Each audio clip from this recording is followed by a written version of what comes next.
Vacancies దాదాపు 19,000 వరకు ఉన్నాయి. సో ముఖ్యమంత్రి గారు డిప్యూటీ సీఎం గారు కూడా ఏం చెప్పారంటే ఈ మొత్తం మీరు పునర్వ్యవస్థీకరించండి. ఎక్కడైతే అన్నెసరీగా అటాచ్మెంట్స్ ఉన్నాయో, అన్నెసరీగా డిప్లాయ్మెంట్స్ ఉన్నాయో, ఎక్కడైతే అవసరం లేదో మీరు అందరు కూర్చొని ఆలోచించండి. ఒక నిర్ణయానికి రండి. ఎక్కడ మన ఫోకస్ ఏరియాస్ ఏంటి?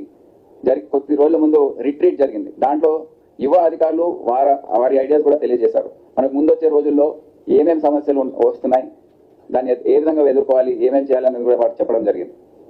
అవన్నీ కూడా ఒక ప్రెజెంటేషన్ లాగా 6 గ్రూప్స్ ఇచ్చారు. సో అవి కూడా మేము పరిగణలో తీసుకొని ఈ క్యాల్కులేషన్ ఆఫ్ దిస్ వేకెన్సీస్ ఇప్పటికే 5,000 మంది కోసం అంగీకారం తెలియజేశారు. మిగతా మీరంతా సమీక్షించి దాని తర్వాత కరెక్ట్ ఫిగర్ తీసుకొని రండి అని చెప్పడం జరిగింది. సో తప్పకుండా మేము దిశలో పయనిస్తాం. ఇప్పుడు అవసరం కూడా